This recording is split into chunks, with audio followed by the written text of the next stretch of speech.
శభాష్ చిరంజీవి, రామ్ చరణ్‌లకు శభాష్! మీ దాతృత్వానికి తిరుగులేదు.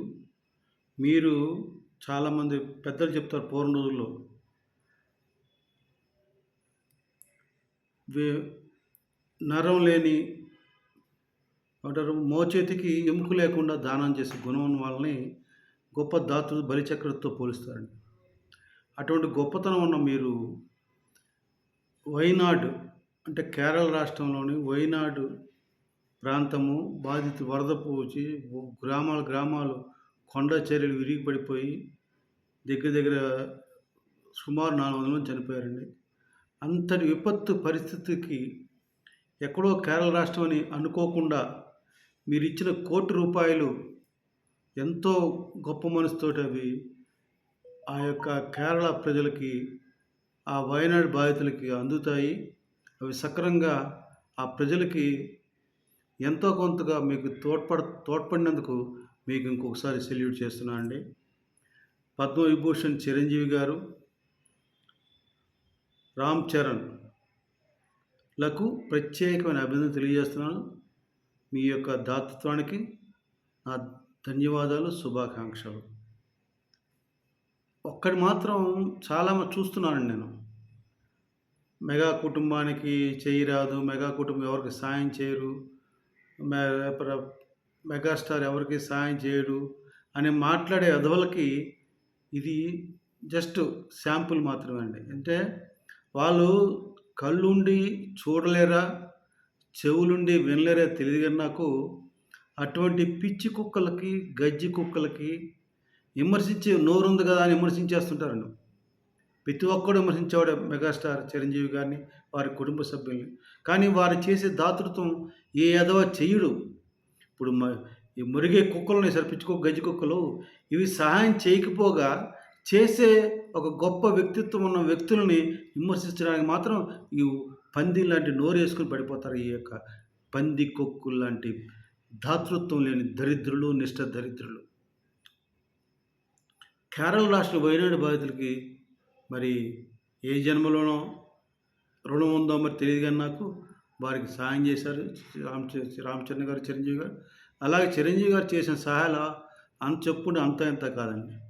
ఆ బ్లడ్ బ్యాంక్కి, ఐ బ్యాంక్కే కొన్ని వందల కోట్లు ఖర్చు పెట్టారండి. మొన్న వచ్చిన కరోనా బాధితులకి కొన్ని కోట్లు ఖర్చు పెట్టారు.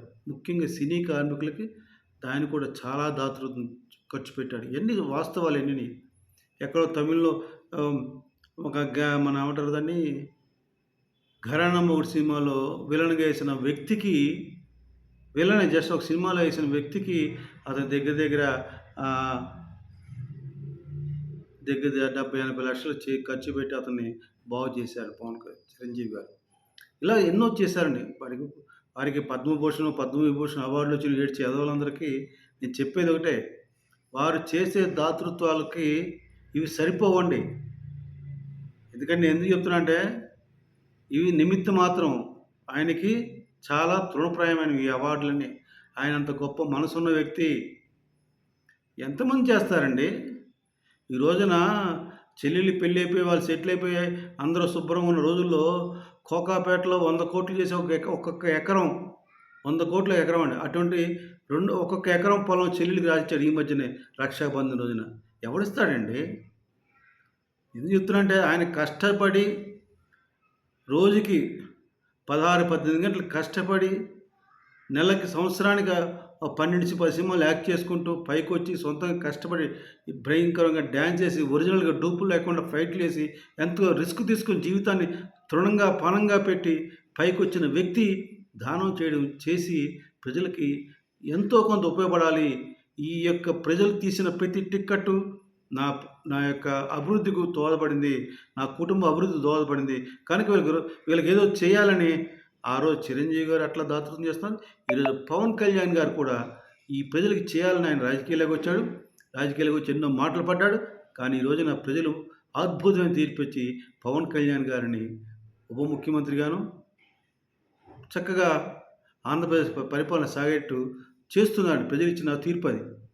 ఎందుకు చెప్తున్నా అంటే దాతృత్వం గుణం ఉన్న వాళ్ళకే భగవంతుడు ఏదో ఒక రోజున ఉపయోగపడతాడు. వారికి సహాయం చేస్తాడండి.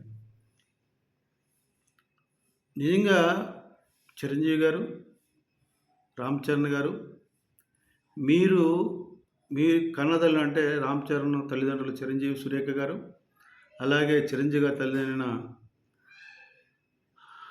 అంజనమ్మ, తండ్రి హ్మ్, వారి పేరు వారుకి ఎంత ఆనందమో, భరతమాత ఈ దేశంలో ఈ నేల మీద పుట్టినందుకు ఇటువంటి వ్యక్తులు భరతమాత కూడా అంతే సంతోషపడుతుంది. ఎందుకంటే తల్లిదండ్రులంటే వెంకట్రావు గారు, అంజనమ్మ దంపతులకి చిరంజీవి గారు, సురేఖ చిరంజీవి దంపతులకి రామ్ చరణ్ ఇటువంటి వ్యక్తులు పుట్టినందుకు తల్లిదండ్రులు ఎంత సంతోషపడతారో, అంతకంటే ఎక్కువ సంతోషం ఈ నేల మీద పుట్టి, ఈ నేల మీద జన్మించినందుకు భరతమాత అంతే సంతోషిస్తుందని మీకు తెలియజేస్తూ విరమిస్తున్నానండి. జై జనసేన, జై హింద్.